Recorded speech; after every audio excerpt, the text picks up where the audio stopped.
Hi students, welcome back to the Google Classroom of Plus One Statistics, Chapter 8, Index Numbers. How are you children? I hope all of you are safe and fine there at home. In the previous chapters, you have learnt about how the summary measures can be obtained from a mass of data. Now you will learn how to obtain summary measures of change in a group of related variables. Introduction. An index number measures the relative change in price, quantity, value, or some other item of interest from one time period to another. An index number measures the relative change in price, quantity, value, or some other items of interest from one time period to another. A simple index number measures the relative change in one or more than one variable. Okay. What is an index number? An index number is a statistical device for measuring changes in the magnitude of a group of related variables. It represents the general trend of diverging ratios from which it is calculated. This index number represents the general trend of diverging ratios from which it is calculated. It is a measure of the average change in a group of related variables over two different situations. The comparison may be between categories such as persons, schools, hospitals, etc. An index number also measures changes in the value of variables such as prices of specified list of commodities, volume of production in different sectors of an industry, production of various agricultural crops, cost of living, etc. So children, in short, an index number measures how much a variable changes over a time. Okay, an index number measures how much a variable changes over time. We calculate the index number by finding the ratio of the current value to a base value. How do we calculate the index number? By finding the ratio of the current value to a base value. So children, what is the definition of index number? Index numbers are quantitative measures of growth of price, production, inventory, and other quantities of economic interest. According to Ronald, index numbers are quantitative measures of growth of prices, production, inventory, and other quantities of economic interest. What are the characteristics of index number? Numbers are specialized averages. Once more, index numbers are specialized average. Index numbers measure the change in the level of a phenomenon. Index numbers measure the change in the level of a phenomenon. Index numbers measure the effect of changes over a period of time. These are the main characteristics of an index number. So children, what are the uses of an index number? To framing suitable policies, and they reveal the trends and tendencies. Children, what are the problems related to index numbers? First problem, the choice of the base period. Then second problem, choice of an average. Third problem, choice of index. Then selection of commodities, and last one, data collection. So all these problems are related to the index numbers calculation. These are the different classification of index numbers. First one, price index. So the index numbers can be classified into four.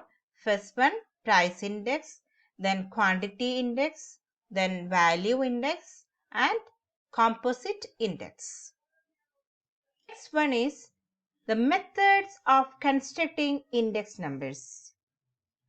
So children, index numbers can be classified into two: unweighted index numbers and weighted index numbers. Unweighted index numbers can be constructed through two methods, which are the simple aggregative method and simple average price relative method.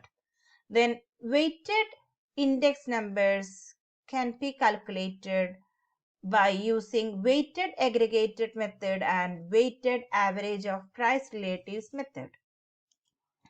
Simple aggregative method.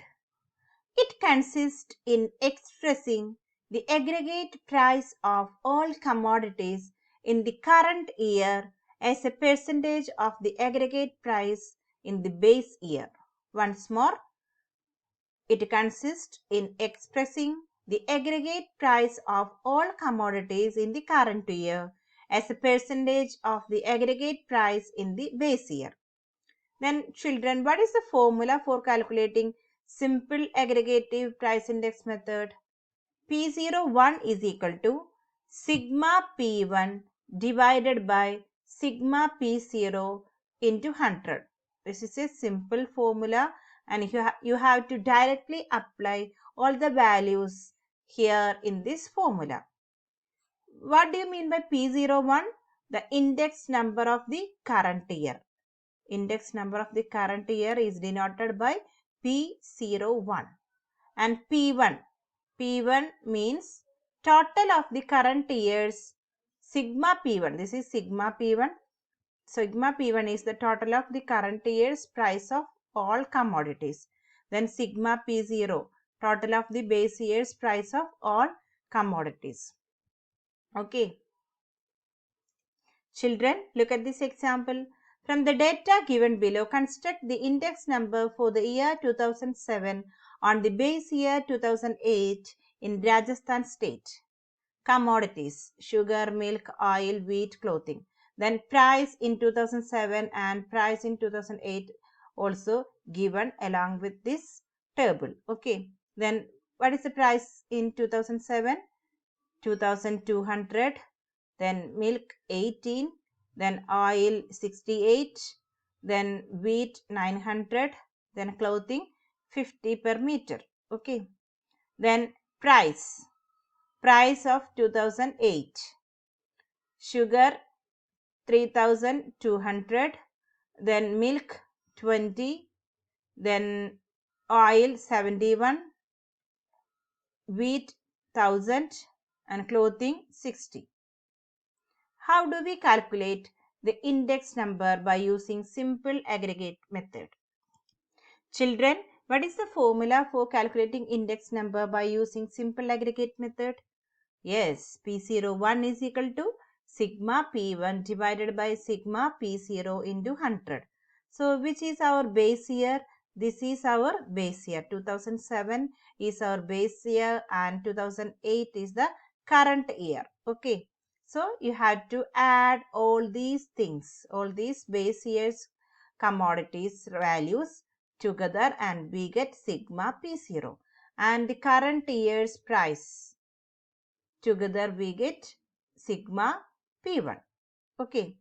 So, directly apply these values to this formula.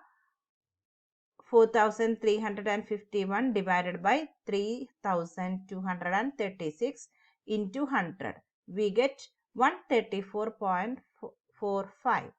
It means the price in 2008 were 34.45% higher than the previous year. Okay.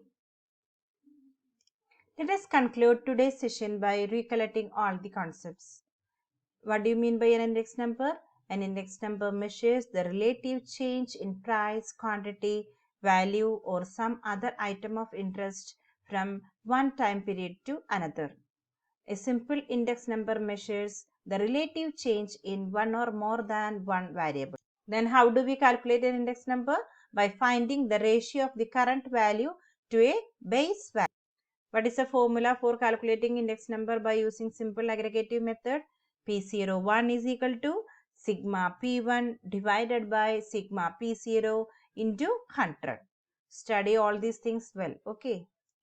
Children, please note that the corresponding notes of the lesson and test paper are also attached along with this video. Make use of all these available resources, study well and attend the test paper without fail. Thank you.